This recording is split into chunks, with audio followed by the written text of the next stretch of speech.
back, ladies and gentlemen, to Deep Thoughts. Today I thought I would take us down a little sort of runway of the past, a little time machine jump, to talk about and remind ourselves what life was like before 9/11 ever happened.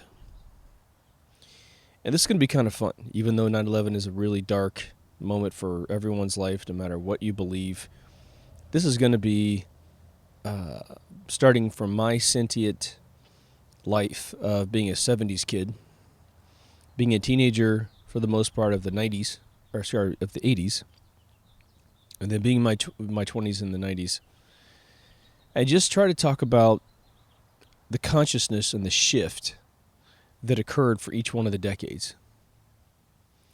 Now, some folks aren't going to be interested in this at all, but there's going to be some folks who'd be very interested in this. If you ever were a fan of Stranger Things from Netflix, but let's say you're in your 30s or in your 20s, and you're like, well, I didn't live in the 70s, and I was born at the end of the 80s. Some of you might have been born in the 90s.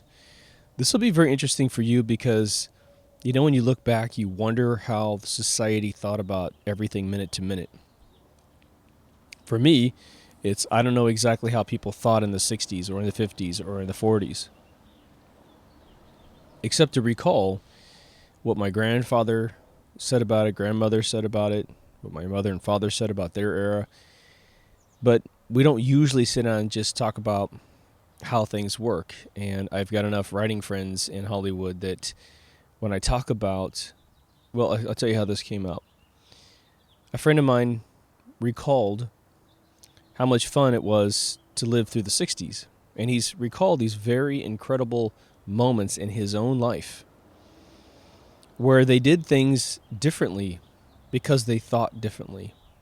They were nicer. The spectrum of what was possible was different, especially when it comes to negative stuff. What you would do if you're angry. How angry do you get? What makes you angry in the first place? Jealousy, love, happiness, all that stuff. It was a completely different spectrum. And part of it has to do with life imitating art. And part of it has to do with art imitating life. We've been prying open these doors because of Hollywood, because of television, because they have this self-perceived, self-assigned job that what it is they're supposed to do is outdo what they've done before. And the second they make a monster movie that scares you, whether it be a Freddy Krueger or Godzilla or some more intellectual being, they won't buy a script unless the next script can blow away the previous one. And unfortunately, the previous script was softer than the next one. And the next one is going to freak you out more. And it's going to make you see things that you shouldn't see, necessarily. This isn't about Hollywood, but we just keep prying open the door of gore and of terror. And because we pay our news organizations to do the same exact thing. News organizations are institutionalized shock and awe facilities that are there to make us terrified of our life, such that when the sponsorship and the advertising comes on, we buy their products, right? Now, sometimes things happen in life, right? Things happen like 9/11s, and what society has to do is figure out a way to not let it affect society, to ruin our lives, to steal our freedoms. Now, take a look at Pearl Harbor. December 7th, 1941, a Japanese armada attacks Honolulu, Hawaii, right off Waikiki Beach. Bombs the living shit out of us. All orchestrated by our two governments, by the way. Even my most staunch anti-conspiracy historians agree that that's definitely the case. But now, what happened? We went to war in Europe, because that was part of the game. We went to war in Europe, went to war in the Pacific Rim. Bunch of guns and bullets and tanks and planes were sold. Bunch of bankers made a tremendous amount of money on both sides of the fence. And then 4.5 years later or so, the war's over. It's 1945. By 1946, we started blowing the dust off our own problems here in the United States of America. But something really interesting took place. Because America was not infiltrated to any significant degree by the Skull and Bones organizations or any of those kind of elitist groups, even though our banking had been taken over, we had an era called the baby boomer era, where a lot of people had sex right away. 1945, they had sex, and we had an explosion of the population of America. Both of my parents are born between 1945 and 1950. It's called the baby boomer era. Well, isn't that interesting that we got attacked? It was the day that will live on in infamy, and we recovered 5 years later. We recovered so much that we gave birth to a pretty incredible generation.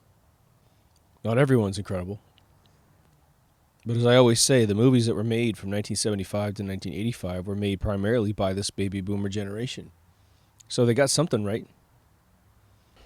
I give credit to LSD, because I know a lot of the people that made those films happen between those, 2 5-year periods, and if they weren't taking LSD, they were hiring people who did. And the world is a better place for it. But we recover as a society. We do not get rid of our, Constitution. We didn't have free speech zones after Pearl Harbor. We didn't force our communications companies to eavesdrop on us, violating the Fourth Amendment of the Constitution, and make it sort of some pseudo law. Right now, every single day that we are surveyed, right now, every single day that our stuff is read and stolen from our computers and our phones, anytime a microphone is listened to or a video camera is watched through your TV, through your PlayStation, through your computer, through your laptop, through your phone, it's illegal. But there's something called the Military Commissions Act, which has made it mandatory.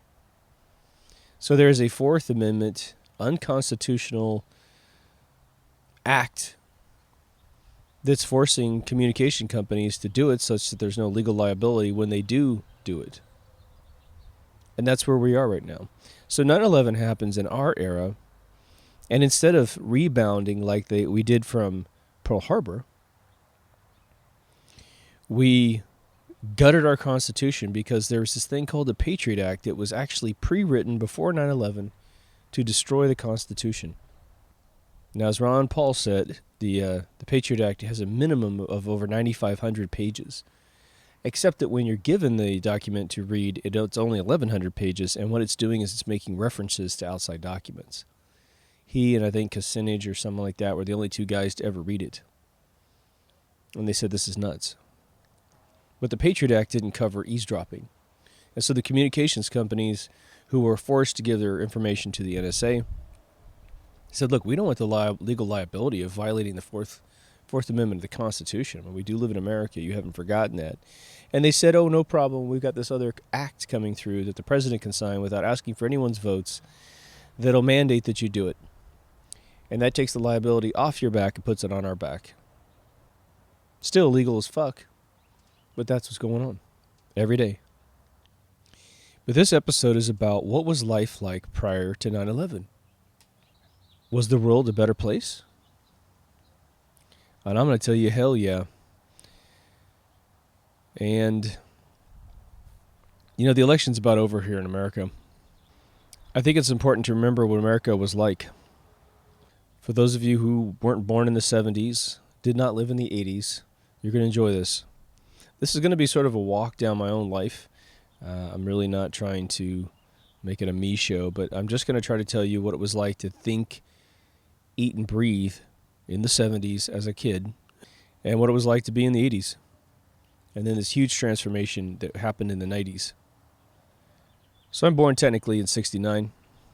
Don't remember it. I had memories very, very early in my life, but they're kind of splotchy.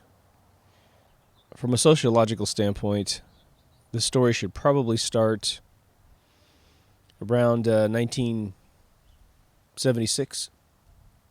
I would have turned 7 that year. Hollywood had gone through kind of an era that was rough. They got into formulaic movies. A bunch of indie movies were starting to come out. Stanley Kubrick went off and created A Clockwork Orange. But things were just weird. Movies were strange. Television was a little strange. And then a movie came out called Jaws. I believe it was 75. 3 years later we had Close Encounters. But before that we had Star Wars. And I'm going to tell you that there's a couple things from my childhood that I remember a lot that really branded the 70s. And that was rock and roll and this series of films that were being created by George Lucas, Steven Spielberg, and I guess, obviously for some of them, Francis Ford Coppola, who's creating Apocalypse Now and Godfather series. Scorsese doing Taxi Driver. And Taxi Driver for me was very rooted in the 70s. Felt very 70s-like. But now, what's the climate in the 70s? Because I could name certain movies and we could all kind of get off on, Star Wars was cool back in the day. The amount of innocence in the average American citizen in the 70s was so drastically different to what's happening today. That even in the areas of the South that I was able to travel in and the people that I met from the Deep South that had moved to my hometown, their suffering was different. There were caps and limits on things. When you lived in America in the 70s, you lived in America. There was a group of people coming in from Vietnam that definitely saw sort of through America at the military-industrial complex and realized that there is a group of folks that are amassing and gaining strength, creating wars that we don't need to be in, which are affecting, 60,000 19-year-old kids. The reason why there's so many stories about Vietnam vets coming back and kind of going berserk with their own version of PTSD was that we hadn't killed anything like that in a long time. When you look at World War II and the Korean War, there's definitely horrific things that happen in war, period. But what you're talking about is, sort of like the way we write about the Wild Wild West, in that there's probably a handful of cowboys / just guys with guns who are not so smart, some that are smart, and they cause a ruckus, and a writer writes about them and embellishes it over 50 to 100 years, and that's who we make our movies after, and therefore you get your Jesse James, your Wild Bill Hickox, and all those guys. Wyatt Earp, Doc Holliday. Now, maybe those stories are accurate, maybe they're not. But when Vietnam came around, it was a completely different war from everything that I've heard from my folks that have been in each one of the wars. One, it was a really long war. You realize this war is twice as long as World War II. It's a pointless war. Once the soldiers arrived over there, they looked around and said, what are we doing here? What's the strategic resource we are protecting? Crimea River about us being an ally and defending our ally when they're trying to kill us during the night, excuse me. So one of the reasons why the Vietnam vets were not so healthy in the mind when they came back in some cases was that they were good-spirited American boys going over with a high IQ, being told to do something extremely illogical, feeling trapped in an institution that was the military, and not being able to escape. Then coming home and finding out that the world has dropped LSD, and while they're being forced to shoot at people that they do not want to shoot at and kill people they don't want to kill, they're hated for it. So they don't like themselves, and they're not liked by the nation. And so it's PTSD times 10, sort of. Who do you talk to?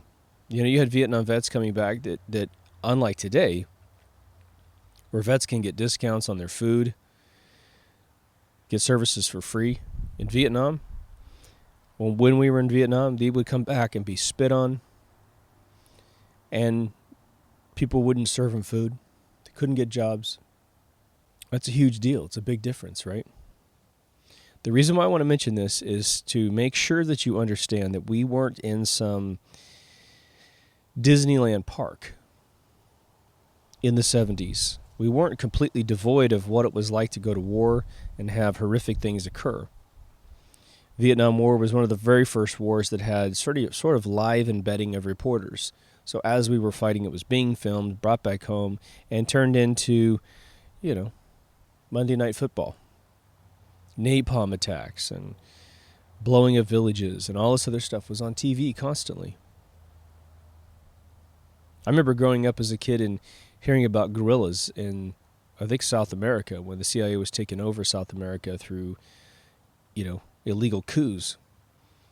Again, like I said before, when I was really young, I thought a guerrilla, like jungle gorillas, were killing people, like the animal that's a gorilla, and didn't understand that's what they called rebels back in the day.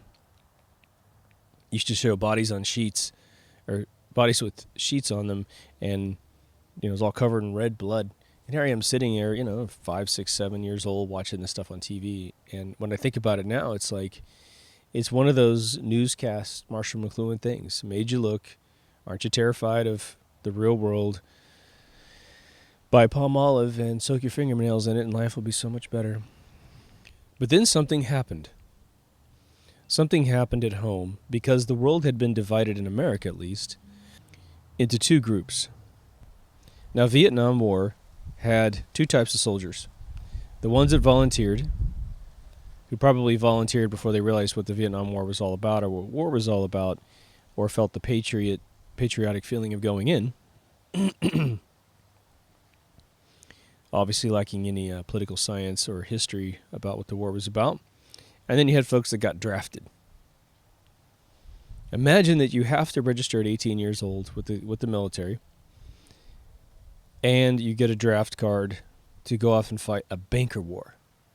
Not a war that's going to threaten your borders in any way, shape, or form. Not a war that is a pivotal, war where the communists are going to take over the world. Just a banker war. And so you're sucked in. Now at home, you have folks that depending on how you look at it, in 1970, you'll have folks that either draft dodged or didn't get drafted, moved to Canada or whatever, and they took this drug called LSD. And they're sitting at home having their mind expanded for the very first time. They're coming out of the really, really regimented 50s, having Elvis Presley and Little Richard and a few folks blow the doors off the place, Chuck Berry and all those guys, setting the scene for the Beatles, the Rolling Stones, and all the other amazing bands that came out of the 60s. But you come into the 70s, and now you have this probably about 70% of the nation of America did not go to war, including children and women. And then you have the guys that did. It's 1975. The war is long gone. Having been over for just under a year. As I've had the war described to me, it got super nasty towards the end. The last 3 or 4 years was worse than it had been all the years previous. But now you have a couple things happening in the cultural revolution of America. You have a movie come out called Saturday Night Fever with John Travolta. It's about disco. It's not that good of a movie in terms of its story. It's sort of just about a kid in New York making his mark, being one of the best dancers, which is, again, the 70s. You see how that worked? If I said to you if I gave you that arc and that movie plot here in the 21st century, I would be laughed out of the room. No, guys, he can really dance. He can dance so much better than anyone else. And there's that new form of music, and you should see him do this thing. And, But that not only sold in Hollywood, they made it, and it became a cult movie, Saturday Night Fever. And then you had the Bee Gees coming around providing the soundtrack, because they had just coincidentally made an album that was in charge of the disco revolution. And it's an amazing album. Now, we all know that rock and roll was going through a massive revolution from pretty much 63 all the way up. That revolution really didn't stop until probably auto-tune music of the 21st century, and then it really took a huge hiatus. So we've got bands like Foreigner and Journey and Led Zeppelin and Van Halen. It was insane. You turned on your radio, you went to the record store, and it was I only have this much money. What albums can I buy? Because I want to buy all of them. Hollywood is on fire. Hollywood makes an evolutionary change. The studios have been creating crap for almost 20 years. Every time Elvis made a movie, he was criticized because it was so formulaic. He spent pretty much a decade in Hawaii, But they figured it out. We have the debut of the new scary movie. Movies like The Exorcist coming out. We had the rebirth of science fiction. We had a whole generation that had grown up on reading, Asimov books, Bradbury books, Heinlein books, a little bit of Philip K. Dick probably, people who grew up watching The Twilight Zone. And they were now controlling the narrative and the stories that were being told in Hollywood. And with one little flip of a bit, George Lucas decides to make a science fiction movie instead of a science anime movie in Japan. And they got this little bug up their butt. They said, look, let's not make everything so clean like Space 1999 on television. Let's make a rebel force that looks a little dirty. They don't have all the resources in the world. And then let's make the Imperial force have infinite resources. And that tiny little change with a really good story and an amazing cast, incredible special effects, blew the doors off of our culture in the 70s. This isn't going to be told from a completely film standpoint, but I want to mention it because it is one of the most significant things in the history of history. When Star Wars came out, for those of you who have never heard the story, which are probably very few of you, you have to understand that every movie theater in the world were throwing out all the other movies out of every other theater. Like, some theaters had six screens. Today they have 20-some screens. That was not normal back in the day. But they were taking all the other movies out and ordering as many copies of the movie Star Wars as they could get their hands on. It utterly took over the world. And you have Bill Murray, who was a member of Saturday Night Live. He wrote this song, Star Wars, nothing but Star Wars, Now, the interesting reason why I want to mention a few of these things is that the spirit of a human being in the 70s was an amazingly good spirit. I've said several times in different episodes, one of the things that you didn't do in the 70s was, if you were a member of a gang, there's only a few gangs that carried lethal weapons in the 70s. It was always beat you up and then you learn your lesson and then dominate you, sort of maximum apex to a story. Knives were a big deal. The Hells Angels showed up to a concert and stabbed a black guy in the neck a long time ago. And that was a revolutionary, horrible thing, that a guy got killed and that a knife was used. It was the unthinkable thing. Hells Angels were hired as the protection. Boom, somebody dies. It was something that went around the world that someone got murdered at a concert. What would you say if the average concert today had a stabbing and somebody died? Would you even be affected at all? We got the guy that walked out of the Dodger Stadium who was a gloating Giants fan, and to the local Dodgers fan beat him to death in the parking lot. That was sort of horrific, maybe. I mean, it was absolutely unthinkably horrific, but today, whatever. But a gang carrying a gun,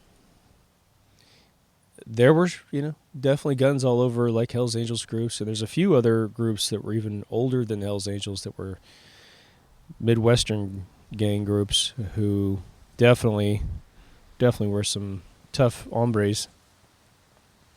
They were gringos, but it was pretty damn rare. The average person was an amazingly wonderful person, and they simply couldn't think like we think today. If you were to teleport someone from, say, 1975 to today, and they're just an average human being who's a good-hearted human being from the 70s, I would say that they would be, within 12 months, either completely committed or they would shoot themselves or something. I mean, I'm not really being facetious. I think that they would be absolutely horrified as to, how would they exist in this world? How would they turn on a television? How would they go to the movies? How would they have an average conversation with someone? Because what has been made completely acceptable today was an unthinkable arc back in those days. Now, we had plenty of gangster movies and, where you had your Chicago gangsters stories about people just mowing people down with Thompson submachine guns. But they were, those were fables. Those were amazing eras in American history that everybody kind of was like, whoa, but it was not quite real because it wasn't in your backyard. But okay, so let me just touch base on what it was like for myself personally to be in the 70s, because I only had about 4 years of the 70s which were extremely lucid to me. Probably 76 to 80, right? One, this notion of pedophilia, people chasing around kids, it didn't exist, like at all. I would be bused to school in the morning, go to school, be bused home. I'd be home between 3 and 3:20, and there was a key in the garage. So I go through the side door of the garage, find the key, unlock the back door to the house, put the key back, go inside, get myself something to eat, something to drink, and watch cartoons until my parents came home. By myself. A couple of years of that. Then we moved away about 100 miles away from my hometown. Cool little town called Derby, Kansas. They were still sort of building part of it. And that's when I really experienced good long summers.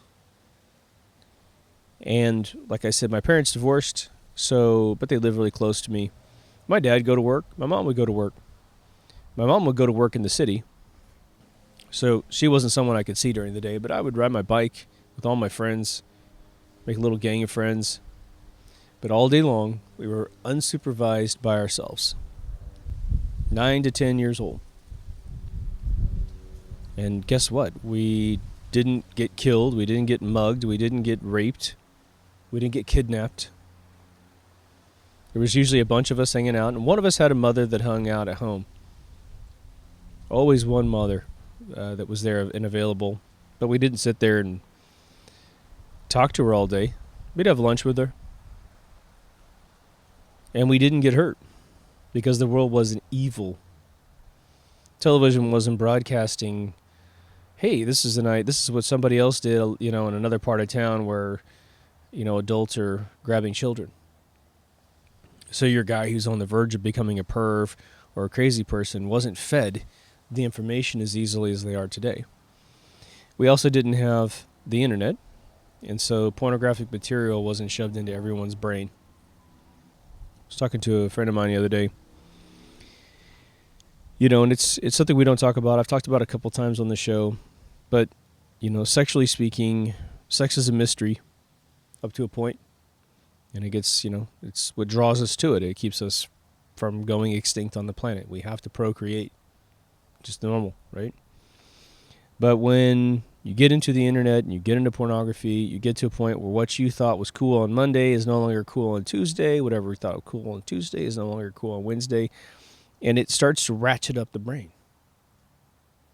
And people are talking about this now. There's comedians that are talking about this.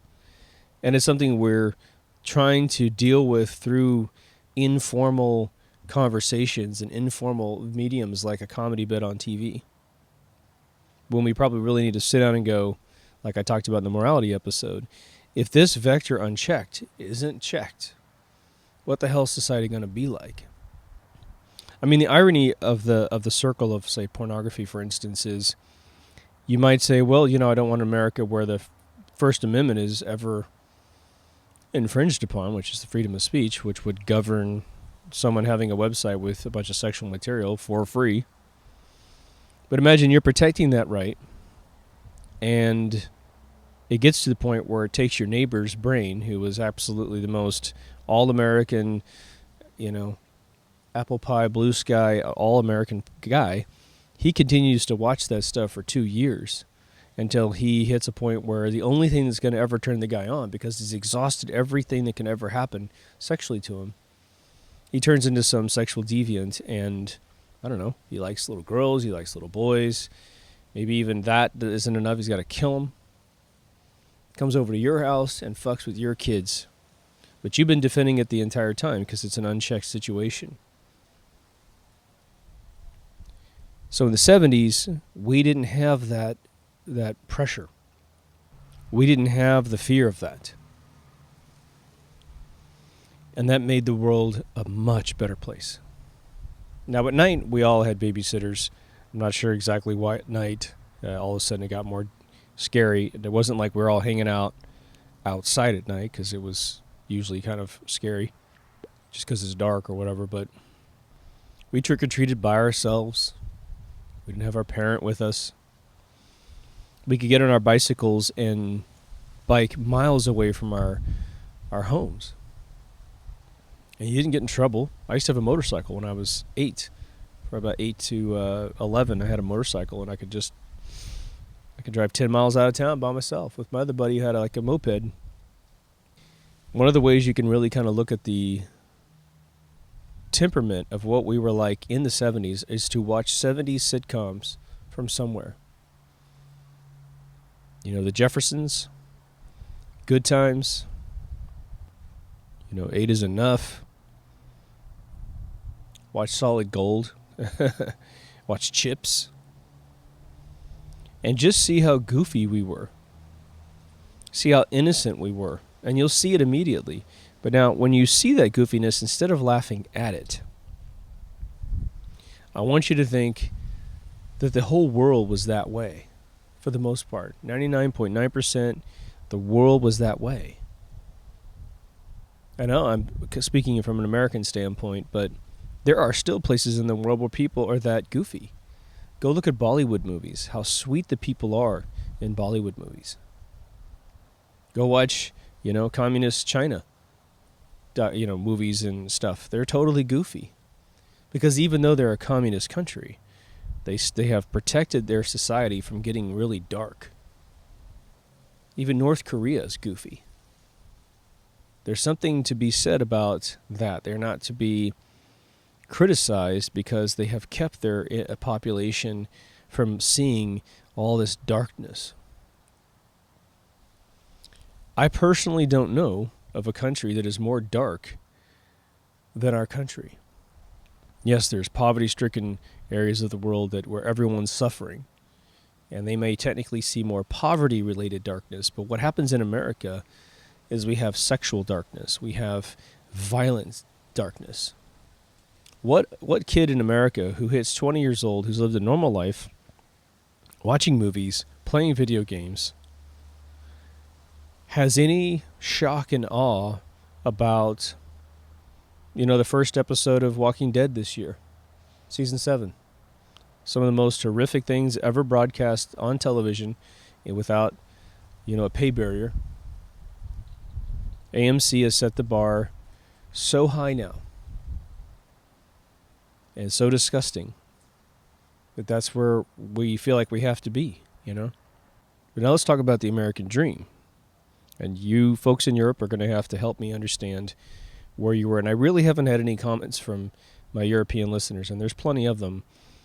When I say, hey, you guys are going to have to help me out with what Europe was doing, please do reply, because I have a huge hole in my knowledge from a personal citizen who grew up in those areas. And there's some of you that do, and I thank you so much.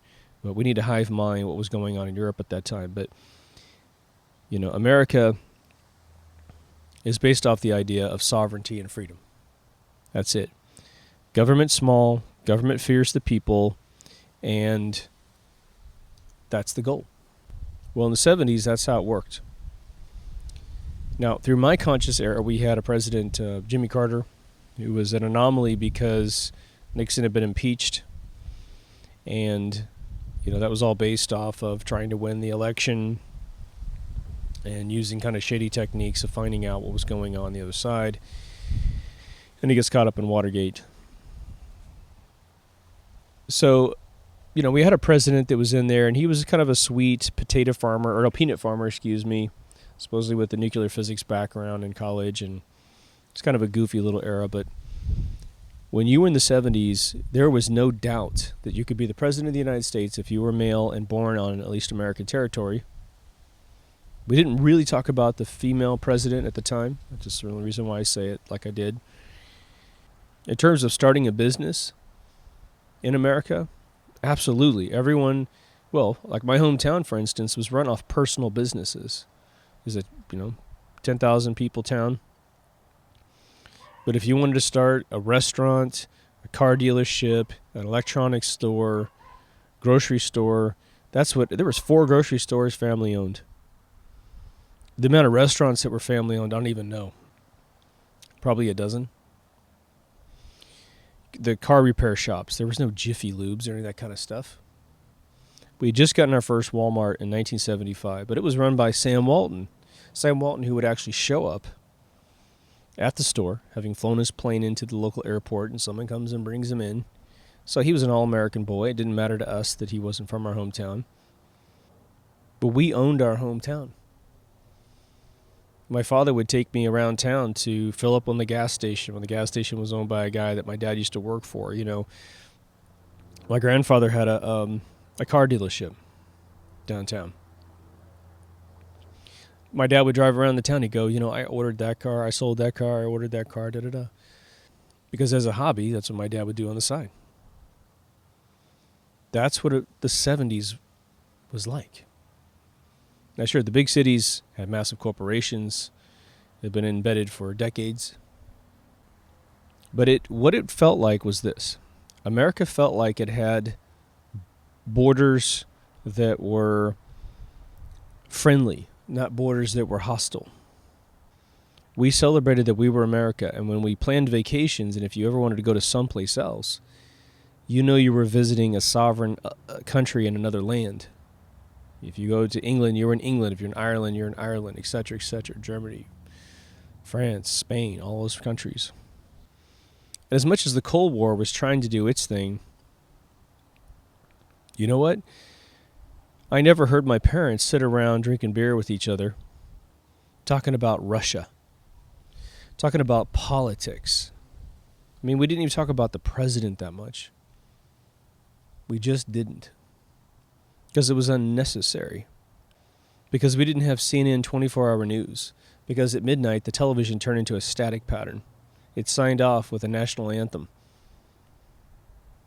That's where you get movies like Poltergeist, right? But there was this acceleration that was happening in the 70s with technology. We had a few innovations. We had VCRs. There were new automobiles coming in from Japan, kind of changing up the landscape. But a household could be made of one wage earner. The mom could stay home and raise the child until they went to school, and then she gets a job. So it was all throughout the Midwest that I remember. But technology was going to change things a little bit. It's going to be more interesting. The way that we looked at the world was about to change.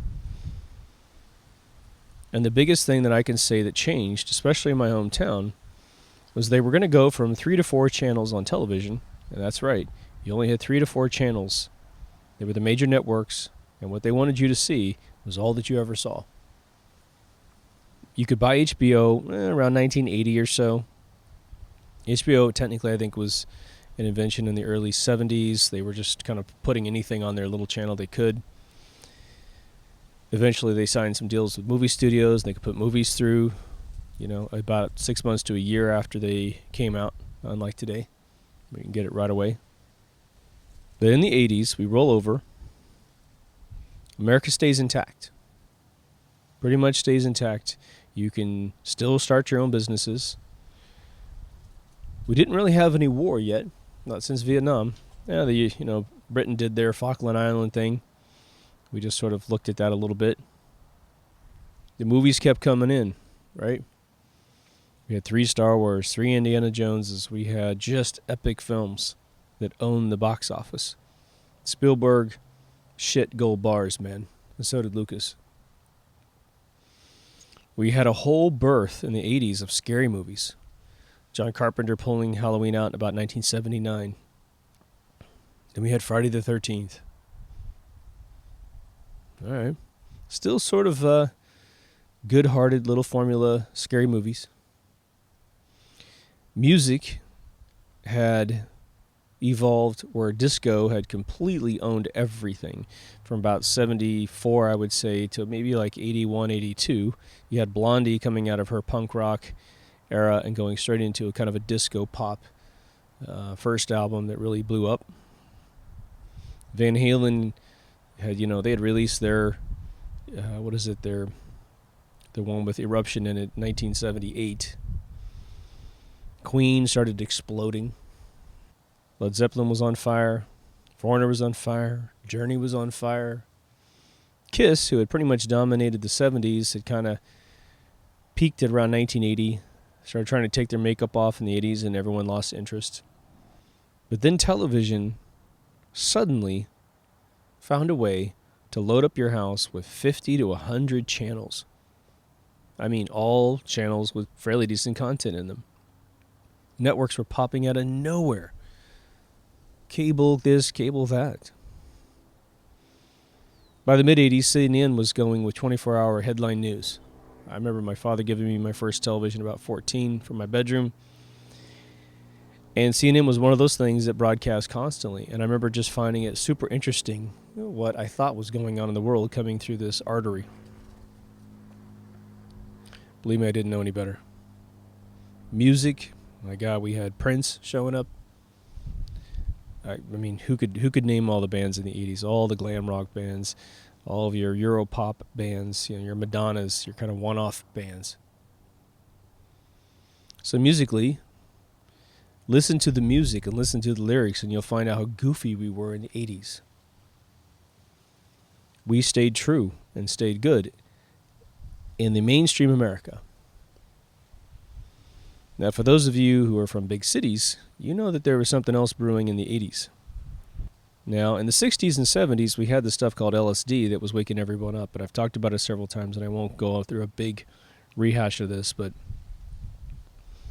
that drug was eventually made illegal.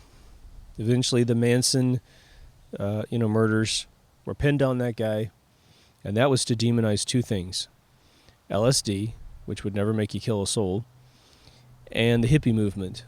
Both of those things had to go down, and the Manson murders, the way that they had this Tate murder thing happen, now that we know so much about how massacres can be orchestrated, maybe Manson's two women did the Tate murders. Maybe the Tates were killed by somebody else, and because the chicks were so high on something, they believed that they did do it. But Charles Manson, who killed no one, has been sitting in a prison his whole life, and he will die in a prison. He is literally the trophy child of the hippie movement's demise for the intelligence agencies, for law enforcement in general. Now, technically speaking, from all my friends who were functioning hippies, who made all those movies that I talked about, they definitely talk about the fact that over 95% of the hippies were disenfranchised, super lazy people who weren't contributing to society at all. And if we hadn't shocked that out of society, we would have fallen as a country, probably in the 80s. So there's two sides to that coin. No one was stepping in to engage LSD users and hippies to get them out of that realm. Now, eventually, a bunch of them turned into yuppies in the 80s. Bought their BMWs, 320i's, But the 80s were pretty damn amazing. You could get your dream in the 80s. You could. But the drugs were coming in all of a sudden during the 80s. Before the 70s were over, you had this stuff called cocaine that was dropping in, and it was being intentionally pushed into the celebrity realm of America, right? The Club 54s of the world were popularizing this stuff. And so those who had money bought cocaine all of a sudden. But the stuff cost too much, right? Nobody could afford that stuff. I mean, 80s were good. You made a lot of money in the 80s, but the stuff was always more than you could pay. So they had to create some subsidiary high using cocaine, but cut down with something such that it could cost, $5 to $15. And that's where we got crack cocaine. And crack cocaine was cheap, super addictive, and fucked you up. You've heard me talk about it before, so I'm just going to go through it really quickly. So as middle America is enjoying everything that is the pop culture of the glam rock situation, of the Europop situation, wearing, Spandau Ballet clothes, Hammer clothes, all this other stuff, jumpsuits from Run DMC, all that stuff. And that was a positive thing that was going on, meaning it wasn't hurting anyone. The ghettos were being turned into your Comptons, your East LAs. I'm not sure exactly how it proliferated the New York area, but I know it did. But you have these underprivileged kids being given the artery to the suppliers. Like Eazy-E said, he says, we don't have passports. So all the crack cocaine I sold and weed that I sold, he goes, check the supply routes, because we don't have the ability to bring this stuff in the country. By the late 80s, it was pretty apparent who was bringing that stuff in. So there was this darkness sort of coming. And there was 2 gangs created to really mobilize this stuff into the ghettos. And you could make so much money that if you were in the ghetto, you were going to turn down being a millionaire in the ghetto. NWA was, and just going from what's been published history, was financed by Eazy-E, like Eric Wright. And, he put in $250,000 into music equipment in the late 80s to give Dr. Dre what he needed to make this music. That's a shit ton of money in the late 80s. And they said that the investment might have gone as high as $1 million. So when you see Eazy-E rolling around in those old videos, you got to know that guy was damn near a millionaire, if not a bona fide millionaire due to selling drugs. But he knew the game was up. He knew it was getting so tight and so controlled, and it was all consolidating down into various mob bosses that he had to get out. And that's why they went for music. Smartest thing he ever did. But you have, the only urban outlet that we had from in the 80s was rap music, and the rap artists were doing what's called classic rap, which was they were living in tough situations and they rapped their way out of the tough situations by getting kids to get off drugs. Curtis Blow and Grandmaster Flash creating White Lines, right? The song about not doing cocaine. So eventually, though, those neighborhoods got so tough to live in that the police were having problems with the citizens. Police, I guess at the time, were so innocent they didn't realize the stuff was being carted in by the intelligence agencies themselves.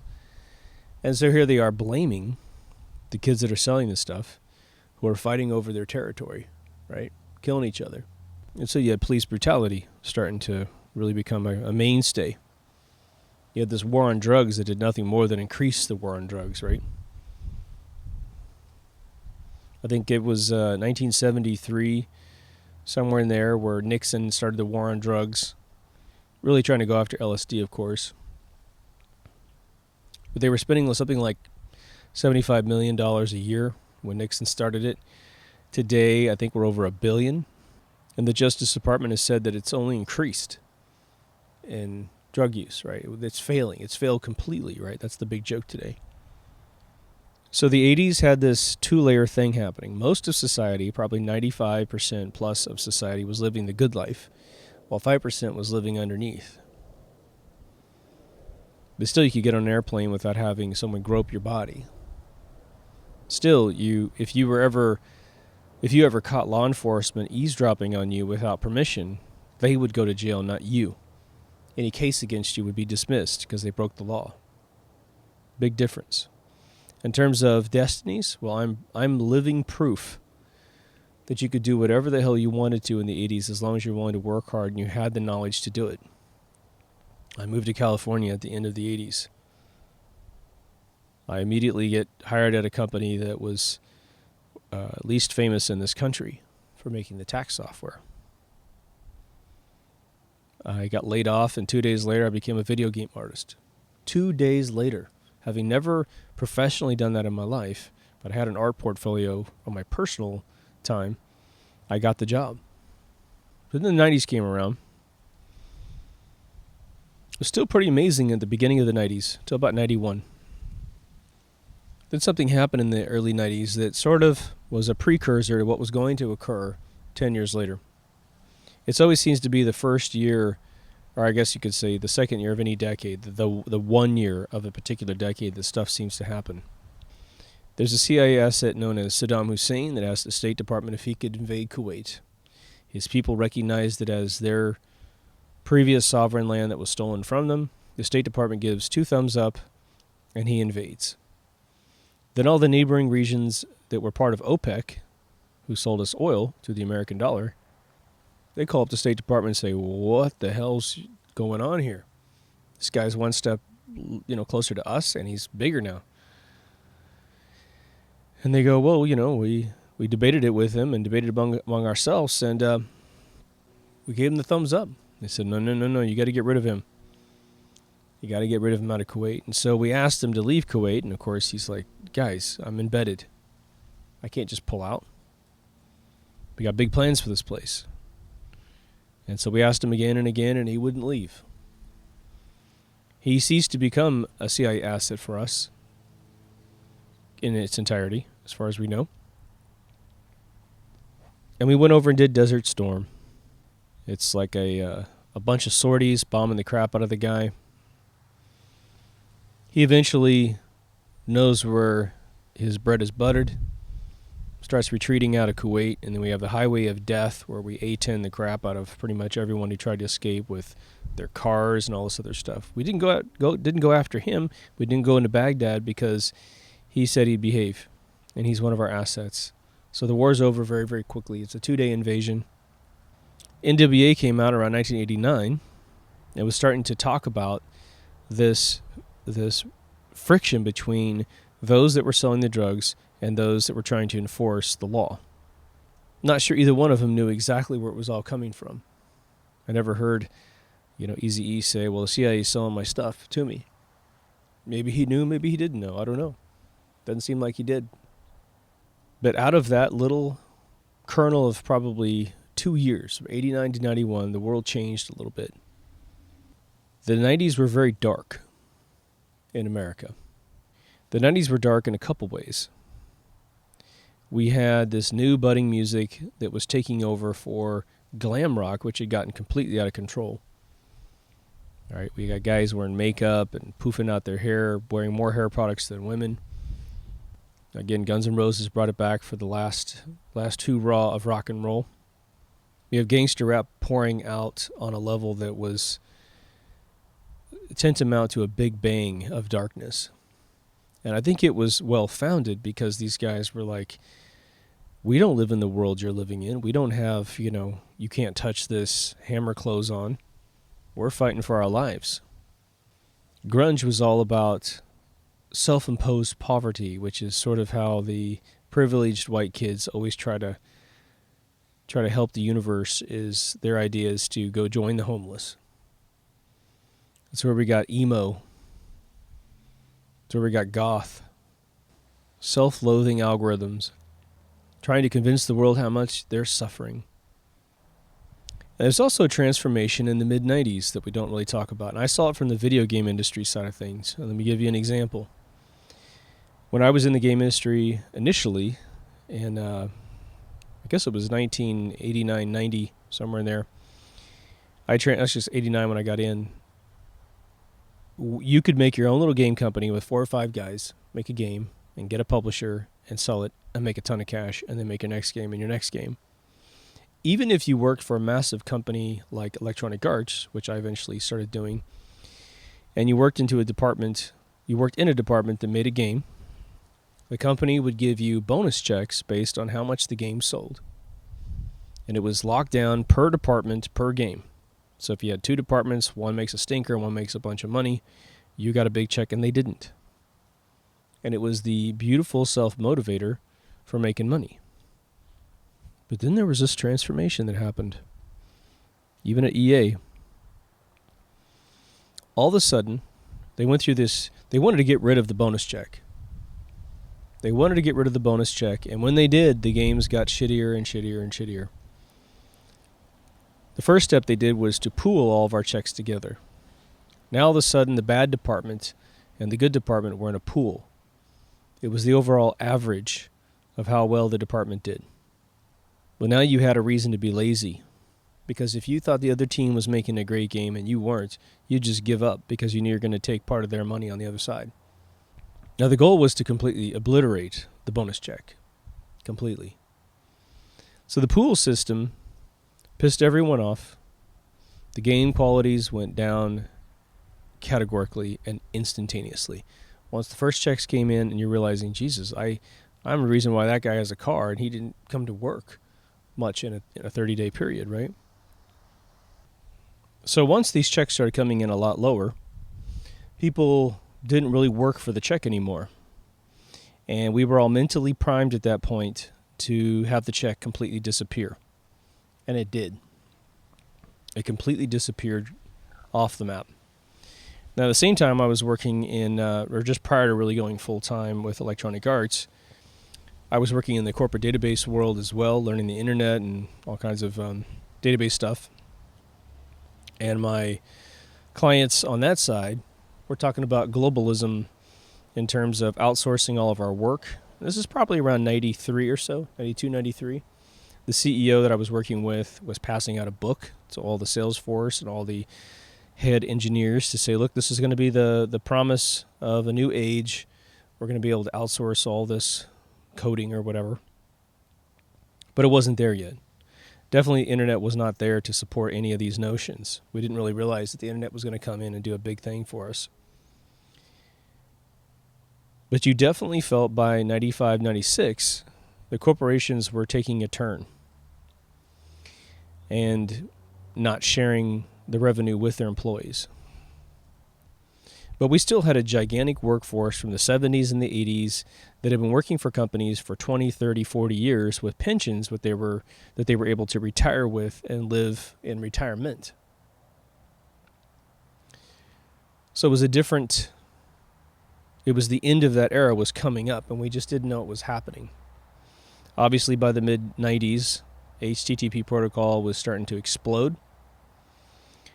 Corporations were saying we no longer want to create software off the internet. We want to create it all on the internet. And being an internet engineer myself, I thought, wow, these folks are saying that, which is a great goal, but they don't realize the technology simply doesn't exist yet to move everything onto the web. The problem was they were pulling money out of alternate solutions. They weren't creating as many executable applications that you could download from somewhere or buy on a disk and double click and have solutions happen. Big companies like Microsoft were still going full steam, of course. But there was this evolutionary change. We were being corporatized. Music was angry. Culture was angry. Society was angry or depressed. Because that was the art that was coming out of the 90s. We exited the 80s after however many decades with a fixed genre of music per decade. Maybe you had like two really competing forms of music for every decade. In the 80s, it was rock and roll and this European pop stuff, right? In the 70s, it was disco and rock and roll. One thing I want to point you to as just sort of a big point on this one, because this is a fairly abstract episode, right? But I think it's important to remember this kind of stuff.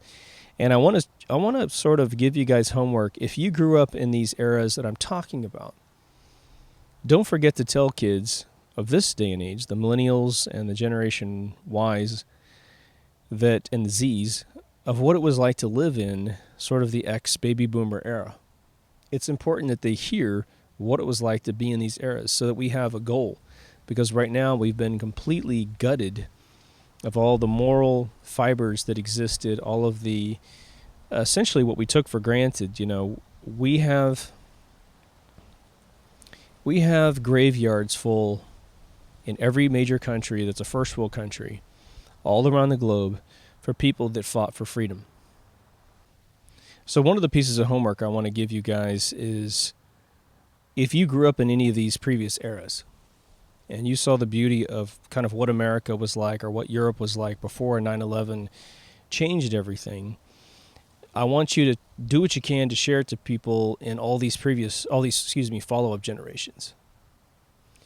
Because we if you came from Gen X or above, meaning baby boomers, you know that we need to have a goal to get back to the way we were. We now are smarter about what we need to be cautious about. We're now smarter about who creates the drama that we believed in the past, and a lot of it's been subtracted out of our caution pool. Like when massacres happen today, they're eaten alive within hours. Within 24 hours, the amount of due diligence that's done by the internet is phenomenal. So it's a different world, right? What we're trying to do on this show, obviously, is pass around tools and knowledge to rebuild the bottom of the pyramid, to make what is good celebrated and stand out as this is our goal for humanity. And the other one is to make everything that's corrupted, that had catchphrases that allowed it to occur and manifest, to stand out like a sore thumb. And I'll just remind you, when someone says, everyone's going to die of cancer. You hear that said all the time, or everything causes cancer.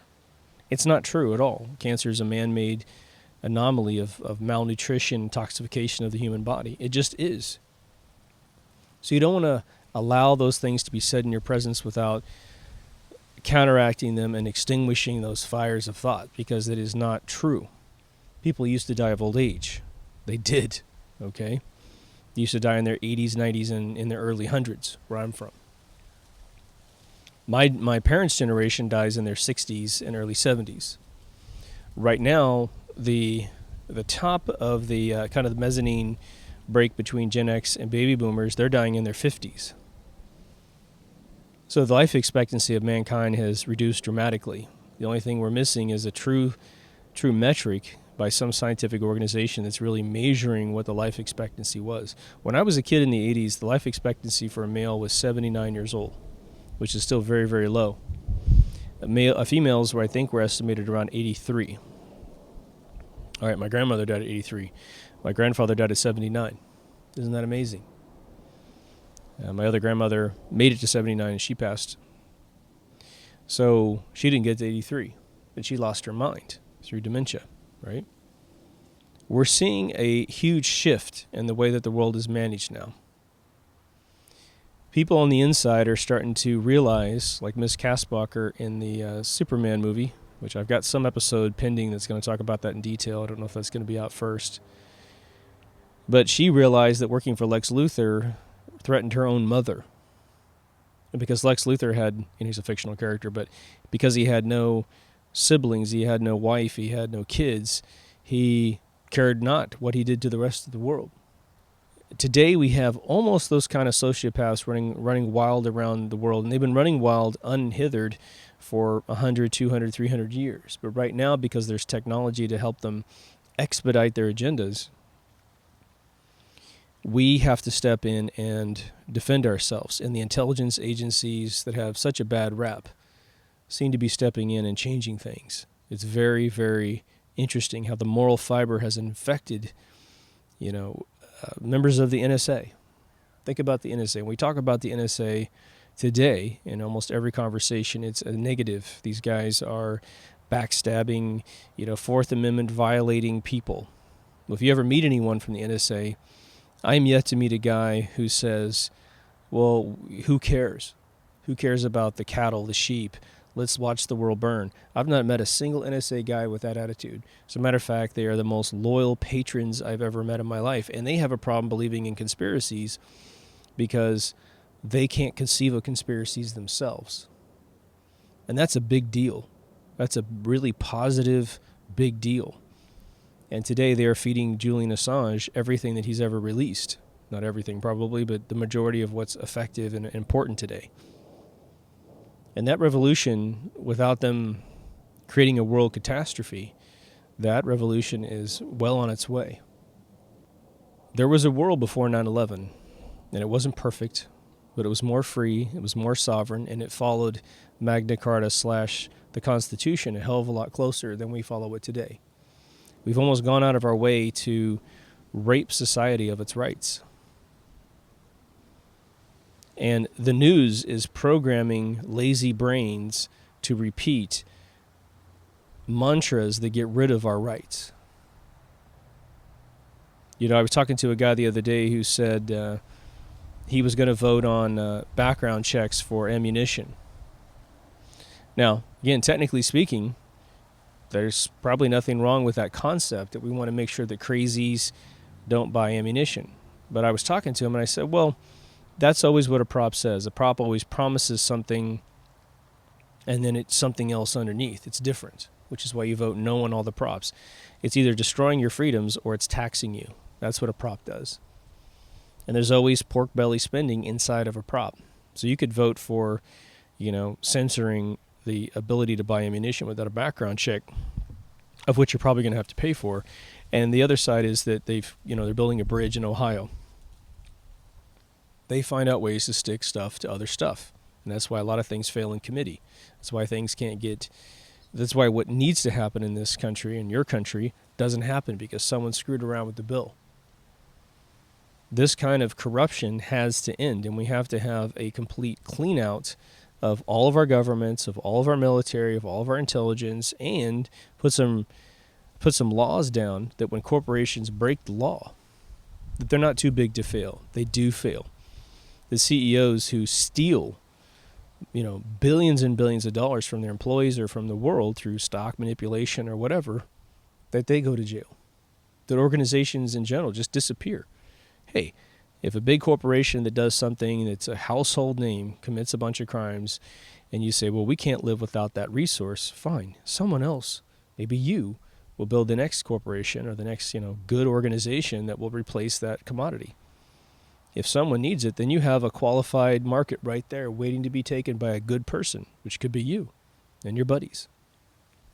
I said it a long time ago, and I want to repeat it because I don't think you could repeat this enough to yourself. You couldn't hear it repeated enough to you until we get it to happen, which is we know that we need a revolution in thought, and it's occurring.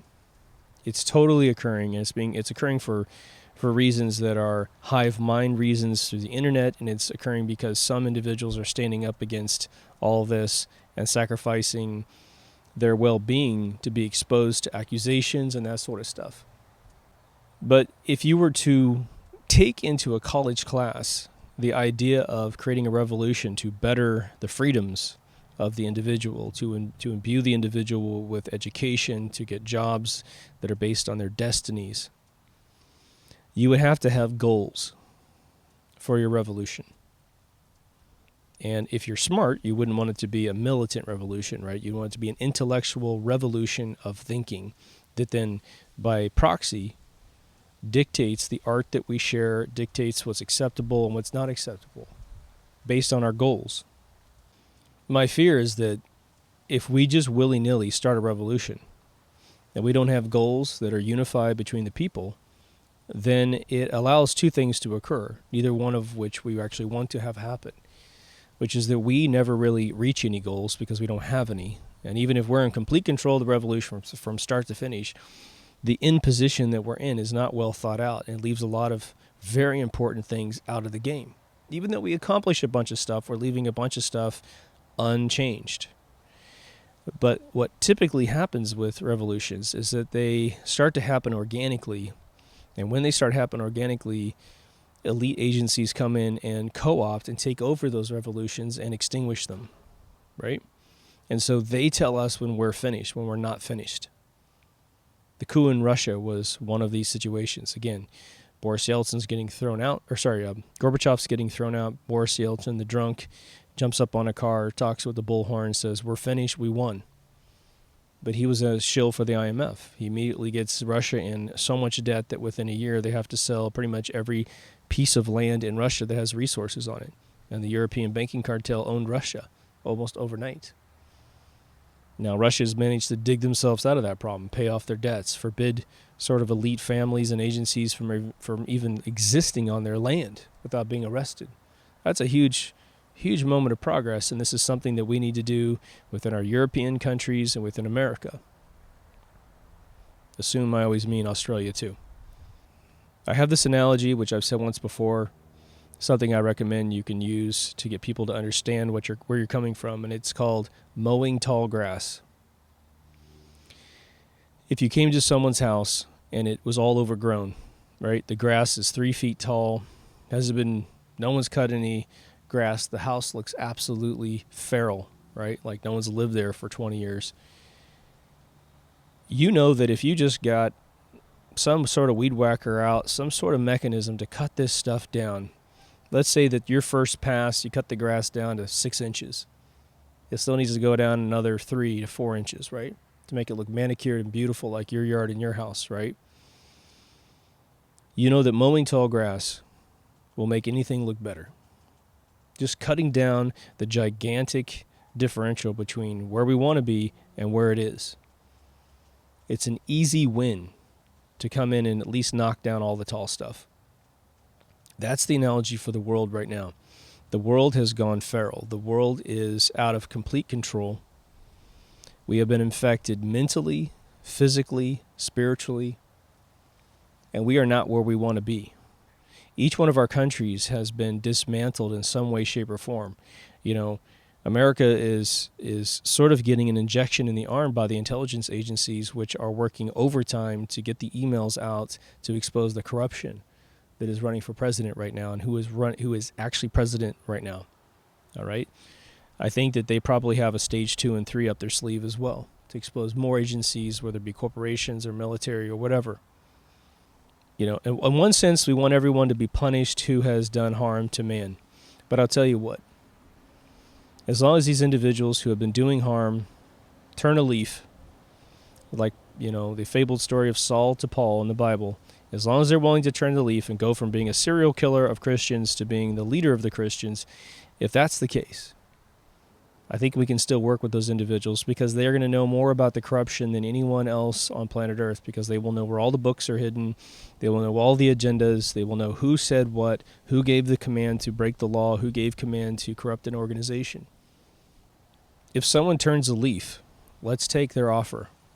They're going to be locked down no matter what. You know, even if they're not in prison, they're going to be watched heavily once they say, look, I've been part of the problem for 30 years, and I never wanted to be a part of the problem. You know, when I was young, I thought I was, you know, James Bond for a little while, and then I woke up out of that psychosis and realized I was the problem. And for the last 20 years, all I've done is go along with it so that they won't kill me, so they won't fire me, so I can put food on the table. But I'm at a point now where I don't want to do that anymore. Almost everyone knows someone in government, someone in military, someone in corporate layer of the world. I don't want to say corporate America, but corporations in general. And you have their heart and you have their ear. They're your fathers, your mothers, your husbands, your wives, your kids. You can affect change in their brain. You can ask them if they're participating in this kind of stuff. And you really don't need an answer. It's more of a rhetorical thing. Some of you mothers could talk to your kids and just say, look, are you part of this problem? Are you guys doing this? Because I would hope that if you are doing this, that you would stop. You know? Because at the end of this life, if there's any truth after this life, or even a split second, if anyone is deceiving their family, deceiving the world, hurting mankind in general, doing harm, as we say, all that's going to come out the second they pass. So what's the point? This is a finite life, no matter how you cut it, no matter what your belief system is after this world. What you have done to this world will be a matter of record once you pass, regardless if there's a spiritual life after this or nothing after this. Who do you want to be at the end of the game? The richest, most evil person on planet Earth? Or do you want to be someone that fought the good fight? If you have a circle of influence, then influence. If you're a child of someone who does this, or you suspect, ask them questions. Is your dad going to kill you? Is your mom going to kill you? Is your husband going to kill you? Probably not. But the amount of change that you can get them to think about, it's phenomenal. We're never going to get to a life that is going to be like the 70s, like the 80s. We won't get back to that era ever again. But what we can do is come up with a version of life that is full of the moral fibers that we used to have. You know, look at the history of the world. And I'm going to say this with a tongue-in-cheek because we obviously know that history has been revised to make any culture that isn't white look primitive. It just is, right? We have all these, paintings that are not indicative of all the art that the Aztecs created, right? The Aztecs created all this beautiful, stone writings about their society. And when you read the stone writings, you see a beautiful world. But when you look at these hand paintings, they're sacrificing babies at altars and killing the firstborn of a village, making them look like savages, right? So we do know that there's revisionistic history, but we have had really dark eras in history. And every time if you would have a time machine, you could travel back to these dark eras and ask a citizen, do you think you'll ever be out of this dark era? Don't be surprised if, the overwhelming majority of the people that answer the question say, no, this is it. It's over. This is just the way it is. But we know that a very small percentage of citizens have fought back every single time. And every single time we've ever enjoyed freedom, sovereignty, destiny, it's been because a small percentage of people like us affect change in the world. On a personal note, I would say, I'm sorry this is happening on your watch. I'm sorry that you have to be the generation that does this, but I'll tell you what, there are statues all over New England for the celebrating the heroes that fought the Revolutionary War for 27 years. And I'm sure that when they were thinking about losing their life, losing their destiny, getting killed early, it wasn't a big hoorah, boy, I'm going to have a statue about me one day. It was terrifying. It was something that if you could give them a red button and say, if you push this button, you don't have to do this right now. You could teleport to another time in history where this isn't happening on your watch. Some would push the button and some wouldn't. And we know that button doesn't exist, so it's happening on our watch, and we got to do something about it. There are a bunch of feeble-minded people who are falling for everything that's out there, but here's the thing. I've talked to enough people in my lifetime who supported things that they regretted supporting. They pulled out of it. Let's give some potential credit to individuals to think their way through the problems that are going on today, right? We have social justice warriors that are utterly embarrassing themselves if they ever wake up because they're immortalized in YouTube videos.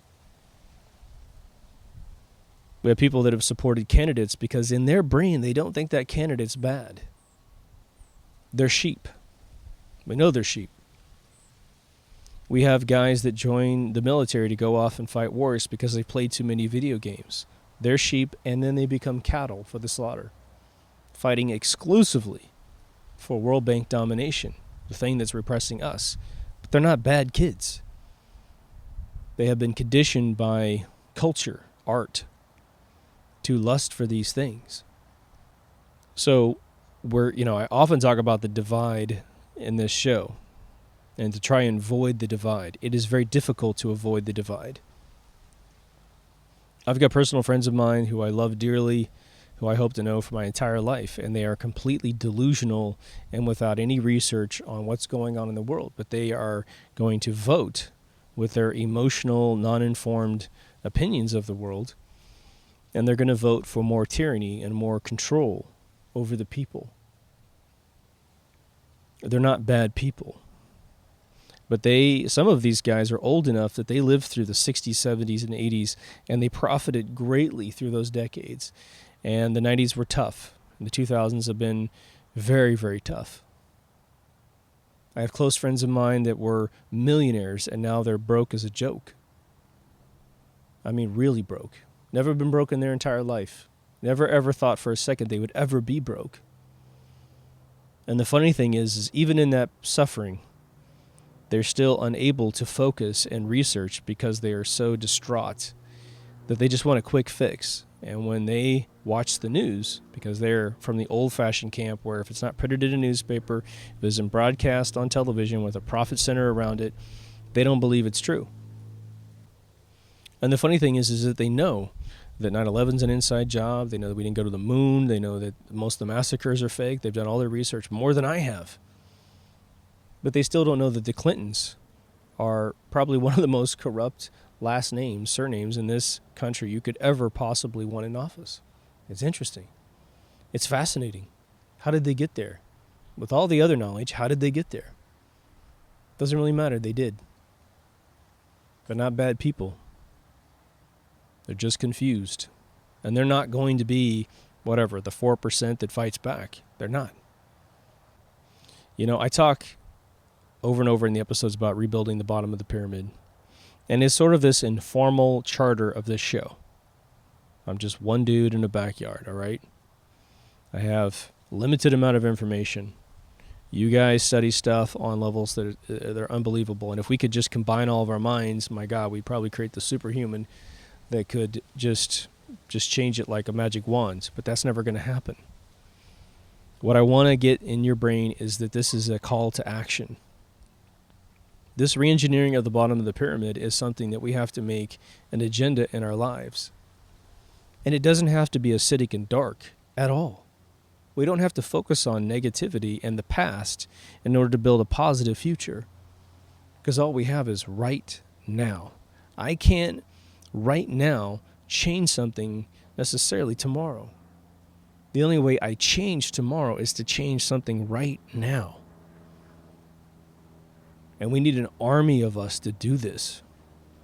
We have to make it something we repeat. If you could repeat to your friends, and the funny thing is I had a good friend of mine repeat it to me yesterday, and he just put it in the middle of a sentence, and he says, well, you know, the whole rebuilding the bottom of the pyramid thing.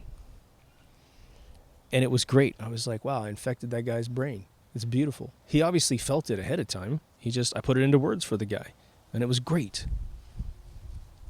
The thing that the homework for you is to embed in your soul, I think, a couple phrases. You can't just kill everyone at the top of the pyramid or incarcerate them and the world's going to get better. It doesn't work like that. All you're doing is creating job openings. Say that. Killing the top of the pyramid or cutting it off just creates job openings. Rebuilding the bottom of the pyramid absolutely determines what the head's going to be. And that's inverse of biology, right? The brain tells the body what to be. And the other way around in society, it is the bottom that can tell the top what to do. But media is controlled by the top. So when we say turn off your TV, turn off your radio, if you're going to watch TV, dial into a particular show. Study the show for its content to make sure you're not programming your kids. How many kids were sitting in the living room when their parents were watching the first episode of Walking Dead, Season 7? No adult should have seen what was in that first episode. I know that sounds crazy, but in my opinion, that stuff was so horrifically accurate that no one should have seen it. That's what it's devolved down into. It is the absolute checksum of how screwed up society is. That stuff is suitable for broadcast on television, in my opinion. Does that mean I'm a pussy because I don't want to see that? I know, I can see it. But what's it doing? It's a big, I made you look. I made you look at something utterly horrific. Raw for society and freedom and da-da-da. That stuff should have been behind, NC-17 rating? Fine. You want to see that? I'm going to tell you ahead of time that what you're about to see is the most horrific thing that you've ever seen in a movie or in television. There it is. Get the children out of the room. I don't imagine a lot of kids were per capita of adults were watching that episode, but I wouldn't be surprised if 500,000 children saw it and will see it. One, because you have no warning that's going to tell you that it's coming. And they did run a lot of, disclaimers at the front, but, those are the same disclaimers that run in front of stuff that's really tame. So it wasn't like this is going to be utterly horrific. We don't want scenes like that to go into the souls of our children, into the souls of our families, and we don't want that in there anyway, but we especially don't want it to go in and get dumbed down to the point it's like, well, big deal that happened. We got to own our realities, man. I know you feel me. They say, not learning history is how it gets repeated over and over and over again, right?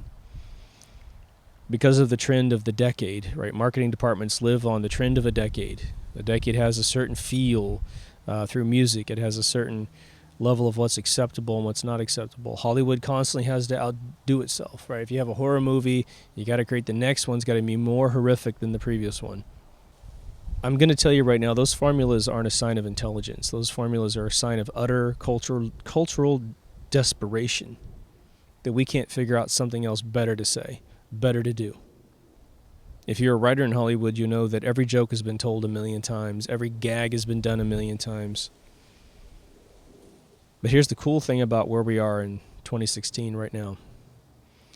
We have millions / hundreds of millions of people who are still alive right now. Out of the 7.5 billion supposedly we have on this planet, we have maybe 1 billion people on this planet that remember the 60s, remember the 70s, remember the 80s. And that's gold.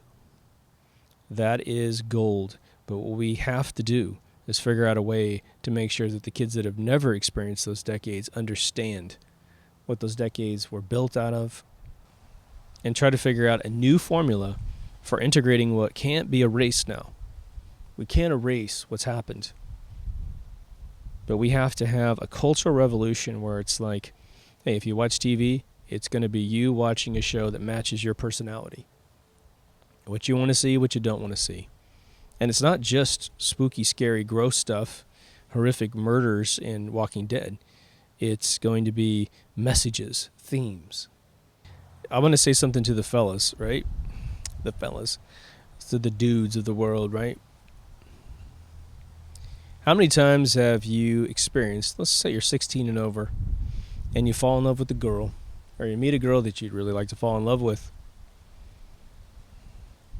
and you bring all of your darkness to her, your video games, your scary movies, whatever, your conspiracies, you're trying to teach her about Sandy Hook or something really nasty, and she just looks at you and says, it's not that I don't know these things exist in the world, but I don't want them in my household.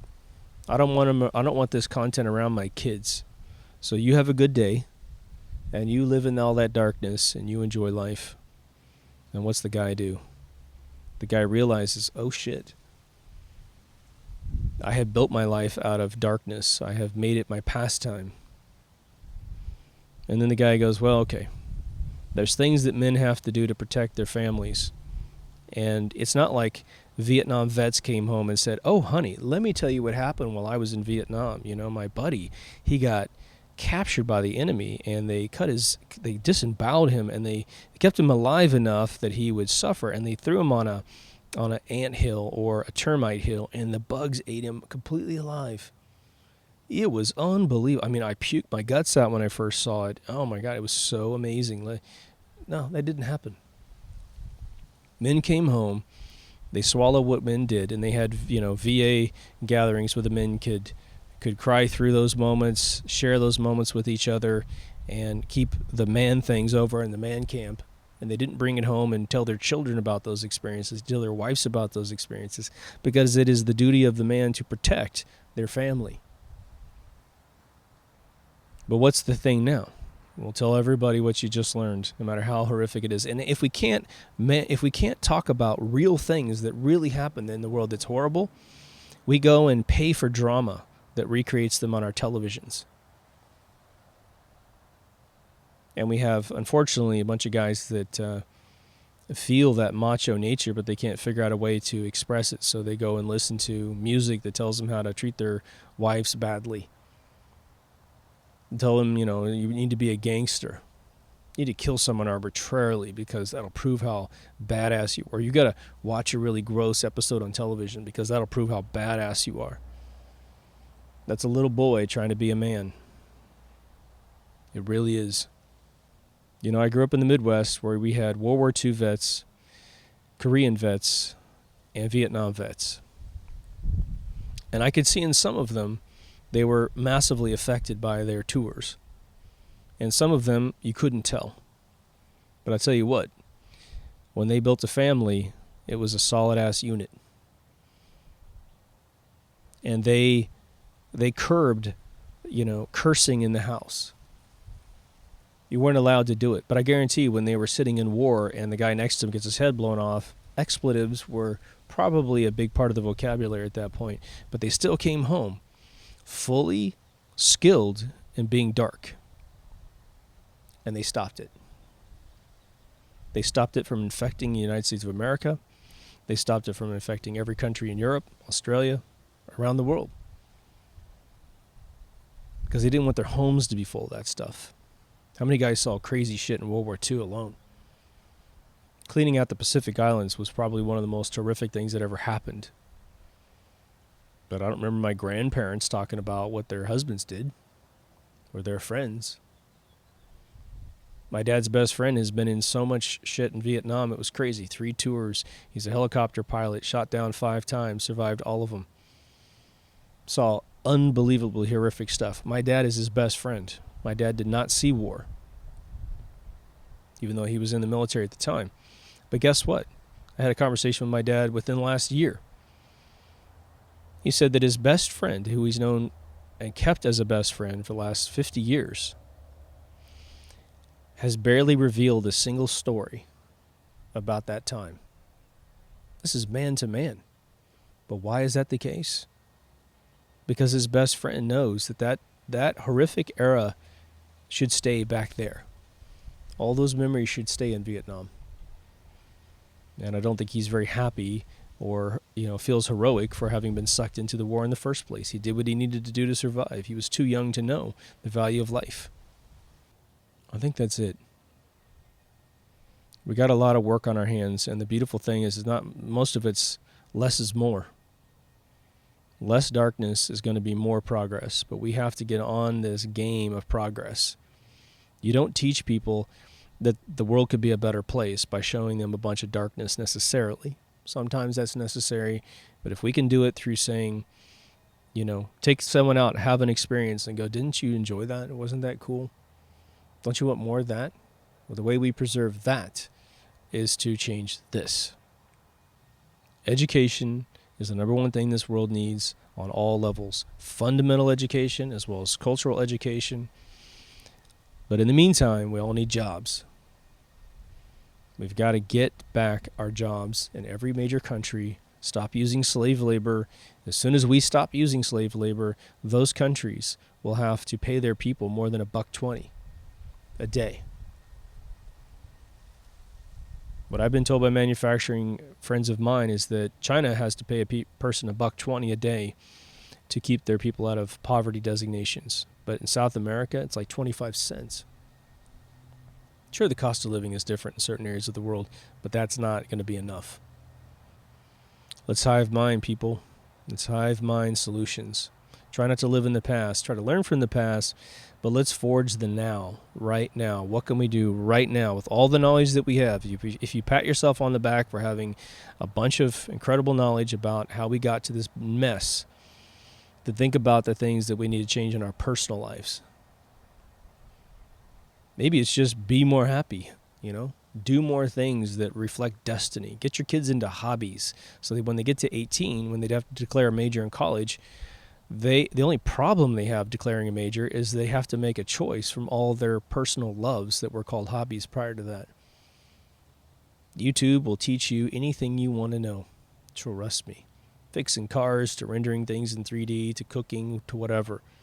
If there's one thing you want to know, there's probably 10 to 100 videos that'll teach you how to do it. All these different opinions and tricks and stuff. I use it all the time. I blow minds all the time because I take tricks from other people and I combine them and I put my own creativity into it. Well, if you're watching me, or you can listen to me in any way, shape, or form, then you have internet access and you can do the same. I think that's it.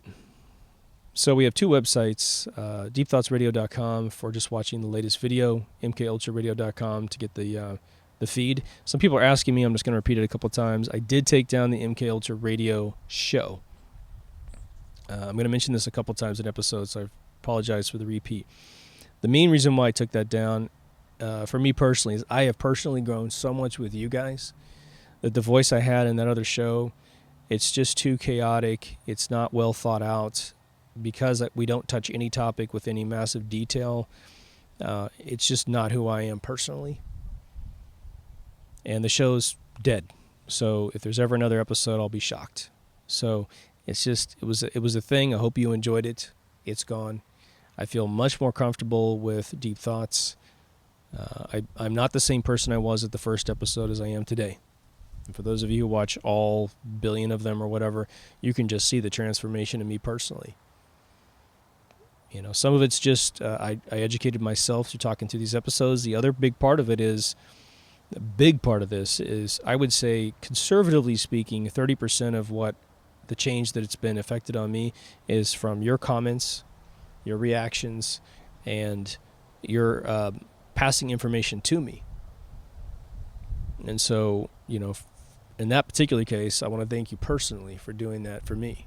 You know, I'm just a dude. What the hell? I just have my own opinions, right? So if you dig the series, please subscribe. If you like the show, please like. That's all I'm going to say today. Take care of yourself and someone else, and I will see you in the next Deep Thoughts. Over now.